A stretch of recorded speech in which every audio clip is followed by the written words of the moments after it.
بسم اللہ الرحمن الرحیم۔ السلام علیکم۔ روزانہ واقعات سننے کے لیے اس چینل کو سبسکرائب کریں۔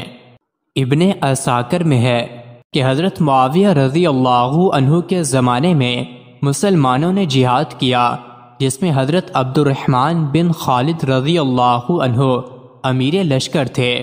مسلمانوں میں سے ایک شخص نے مال غنیمت میں سے 100 رومی دینار چرا لیے۔ جب لشکر وہاں سے لوٹ کر واپس آ گیا تو اسے سخت ندامت ہوئی۔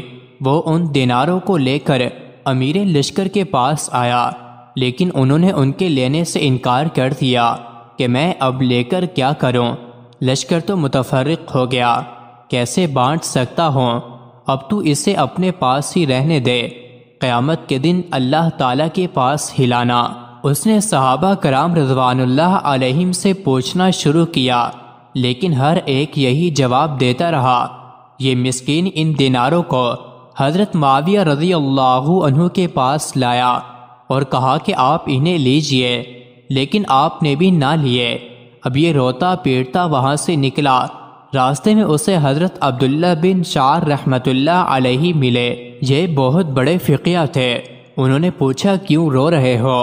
اس شخص نے اپنا تمام واقعہ بیان کیا۔ آپ نے فرمایا جو میں کہوں گا وہ کرو گے؟ اس نے کہا یقیناً۔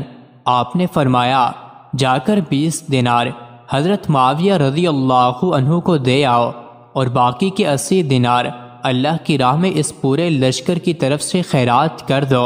اللہ تعالیٰ ان سب کے نام اور مکان جانتا ہے اور وہ اپنے بندوں کی توبہ قبول کرتا ہے۔ اس شخص نے یہی کیا۔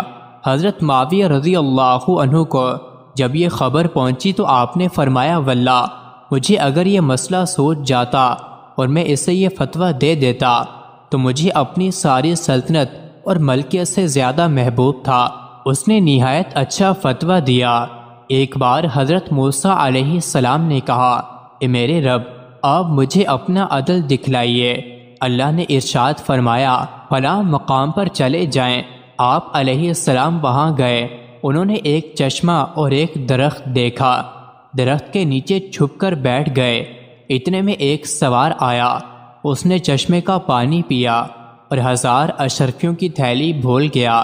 اس کے بعد ایک لڑکا آیا اور تھیلی لے کر چل دیا۔ پھر ایک اندھا آیا، اس نے چشمے سے وضو کیا۔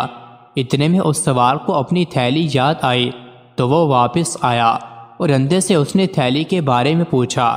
وہ بولا مجھے تو نہیں ملی۔ اس نے اس اندھے کو اتنا مارا کہ وہ مر گیا۔ حضرت موسیٰ علیہ السلام کو اس سے بڑا تعجب ہوا تو اللہ تعالیٰ نے ان کے پاس وحی بھیجی کہ لڑکے نے اپنا حق وصول کر لیا، کیونکہ لڑکے کے والد سے اس سوار نے 1000 اشرفیاں لی تھیں اور اس اندھے نے اس سوار کے باپ کو قتل کیا تھا، اس لیے ہر حقدار کا حق میں نے اس کے پاس پہنچا دیا۔ مزید ایسے ہی ویڈیوز کے لیے چینل کو ضرور سبسکرائب کریں۔